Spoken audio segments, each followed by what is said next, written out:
communiqué. Et je lirai ensuite, je vous donnerai des nouveaux slogans.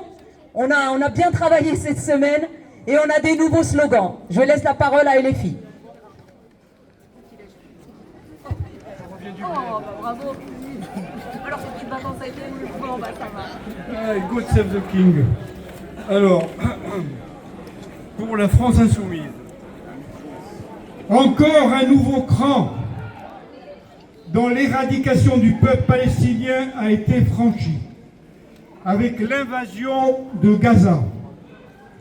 Toujours ne jamais l'oublier, dans un dispositif de tous les gouvernements derrière Trump visant à permettre, autoriser, armer cette barbarie et sanctionner les manifestations en les traitant d'antifascistes ou antisémites.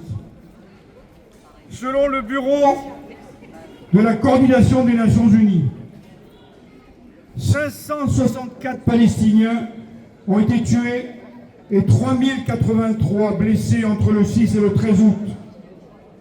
61 722 Palestiniens ont été tués et identifiés et 154 525 blessés au total depuis le 7 octobre 2023.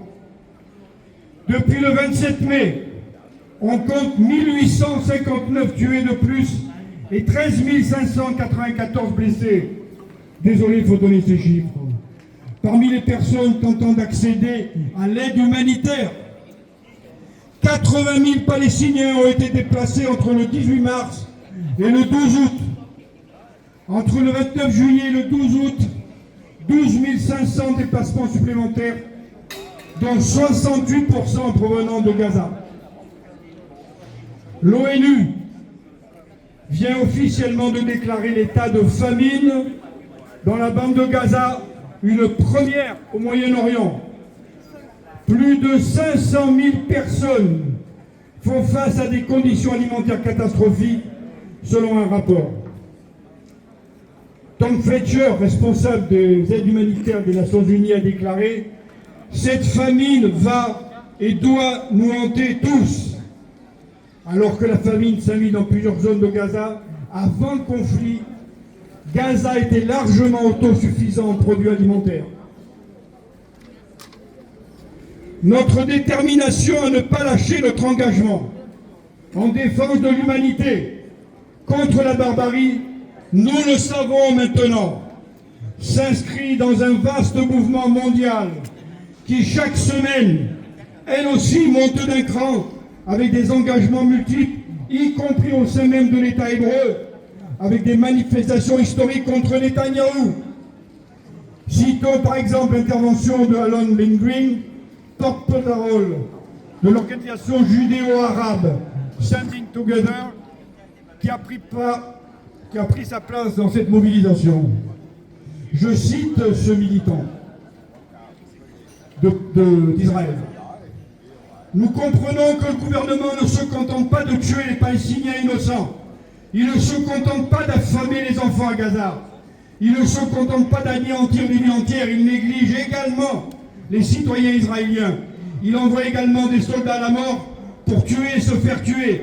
Il est également important de relier aux intérêts des Palestiniens, car ce n'est que si nous pouvons construire une majorité de personnes, Palestiniens et Israéliens juifs, qui construisent, qui se font confiance, qui coopèrent ensemble, qui résistent ensemble à cette réalité odieuse, que nous pourrons non seulement mettre fin à cette annihilation, à cette guerre, mais aussi aller plus loin pour mettre fin à l'occupation et obtenir la liberté, l'égalité et l'indépendance pour tous les peuples de cette terre.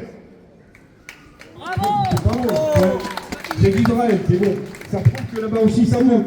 C'est peut-être eux qui vont en finir avec Netanyahou avant nous. Ouais, c'est possible. Amana Al-Mulfati n'avait que 11 ans. Il y a 2 jours, elle est sortie chercher de l'eau à Jabalia et a été assassinée par une explosion. Elle est seule, il n'y a personne autour d'elle, pas un ovni. Pourquoi? Pourquoi on tue les filles à Gaza? Pourquoi cela arrive-t-il et le monde ne s'arrête pas? Comment peut-on accepter cette réalité? Comment pouvons-nous la justifier? 82 700 Israéliens ont quitté leur pays en 2024. Un an après son départ, l'une d'elles, Noga, qui est maintenant en Italie, a dit « Quand un avion passe dans le ciel italien, on vous dit qu'il est là pour transporter des passagers. » En Israël, quand un avion passe, c'est une machine de guerre sur le point de tuer les enfants à Gaza. Oui, même les Israéliens quittent ce pays-là, promis. Certes, nous pouvons dénoncer ces prises de position tardives, mais elles sont le produit de nos mobilisations, de votre mobilisation, venue d'en bas, des peuples, des groupements comme le nôtre, dont la force vient de notre attachement aux valeurs les plus fondamentales de l'humanité.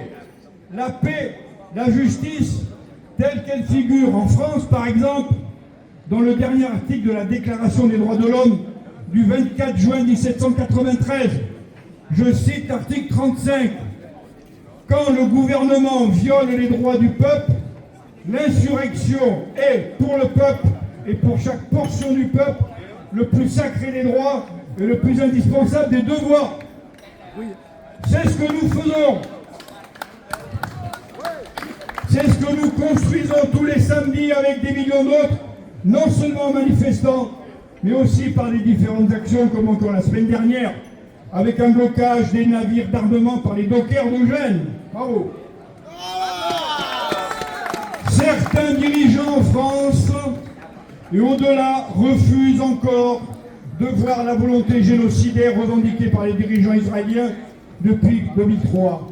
De leur côté, dans le monde entier, des centaines de milliers de manifestants qui affirment le rejet du génocide et qui restent mobilisés. Cette semaine, encore des manifestations massives au Japon, dans le cadre des commémorations de l'attaque atomique sur Hiroshima, aux Pays-Bas, au Maroc, en Australie, en Belgique. Et j'en profite pour l'annonce que l'on a appris hier. La promotion de la faculté de droit de Bruxelles portera désormais le nom de Rima Hassan. Eh oui! Eh oui! Vive la Bravo les Belgique! Belges. Vive les Belges! Et il n'est pas étonnant que ce refus de la sauvagerie capitaliste, qui s'exprime d'abord en défense du peuple palestinien, trouve un relais en France, avec cet appel à bloquer le pays le 10 septembre prochain, contre Beyrouth et son budget de guerre. Et comme vient d'affirmer Emmanuel Macron, Emmanuel Bompard contre Macron et son gouvernement, trop vite. Comme Bompard contre Macron et son gouvernement, et Mélenchon hier même, c'est notre devoir à LFI, si on veut être conséquent dans notre opposition au gouvernement, de soutenir et de se mettre au service de cet appel au blocage à partir du 10 septembre, et y compris à la grève générale, comme l'appelle la France Insoumise, en respectant le caractère apartisan de ce mouvement, sans que la France Insoumise en dicte les modalités d'action. Je termine. Oui, par tous les pores de la société surgit l'exigence de vivre dignement, hors des seuls horizons de guerre que le capitalisme pourrissant voudrait imposer au peuple. Oui, l'insurrection est à l'ordre du jour et nous ici, on y contribue. Bravo! Enfants de Gaza!